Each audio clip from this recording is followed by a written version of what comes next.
Do you think black leaders have an obligation to help other African Americans? You know what? I really do. And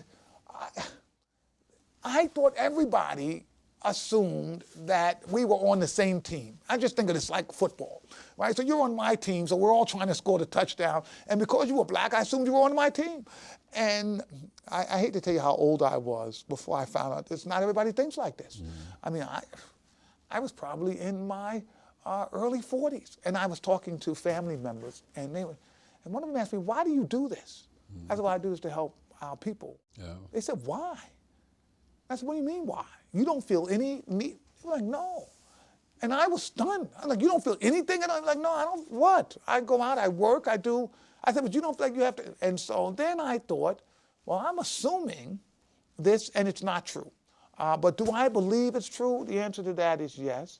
That I think that we have a responsibility to level the playing field, to make America a better country. And if you have benefited from being in this country, I think you have an obligation to level the playing field. And if you're African American, I'd like you to start with African American. I don't think you have to be limited there, but I don't think you should ignore the plight of people who are oppressed. Like you're a Native American, I would assume that you would try and help the Native. You're Italian, I would assume, I wouldn't see anything wrong with that. I would think you'd say, well, look, it's a great country, I want to help my people. You extend it to other people. So that was an assumption I had. It's not a reality, meaning there are a lot of people who don't feel that way, but I thought that's how the game ought to be played.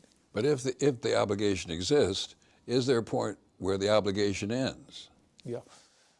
I think there is a point when the obligation ends, and I think that's when we've really leveled this playing field. And I don't mean that like that's some lofty, 100 years from now kind of issue. I think that there are certain groups in this country that still don't get equal opportunity. And I can't be talking about women, I can't talk about gays, I can't be talking about Africa, there are these groups. And I think we have to demand that America level this playing field, and we are obligated to keep fighting that fight, in particular if we are from that group, until this playing field is leveled. Look, I don't think we have to go outing people. Right? In the gay community, a lot of times they say, well, I'm not going to let you keep that job and be gay and not say something about it, so we're going to out you. I don't think that's what we have to do. I don't think we have to go and stand in front of Fortune 500 companies and say, what have you done for black people lately? But in quiet conversation, when we have people, I think we have to remind people that we need their help, and their help would be important, and that there's an obligation. Now, they can reject that, but I think that the people need to be reminded that the playing field's not level, because here's one of the challenges. The better you do in this country, the harder it is to understand that others aren't doing as well and why they're not. Right? Because most of us have done well because we work so damn hard. And you say, well, they worked hard like this, then they would do well too, so what are you bugging me for? And I think that it becomes easy to look at them and say, if y'all would just get up and go to work and do this, it would be fine.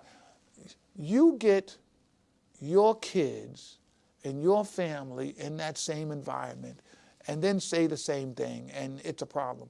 And I think that people, as you get wealthier and you live in these communities that are more and more exclusive, you forget how hard it is for some families growing up. So to remind people to say, yes, I think that's an obligation you have to do, that's terrific. I don't think it's divisive yet.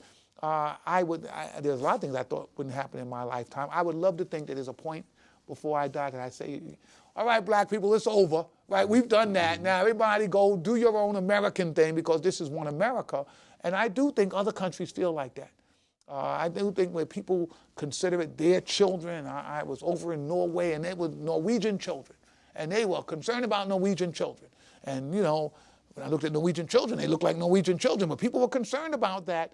I'd love to see America get to that same place. And then I don't think this issue of what race and nationality you are is going to be as important.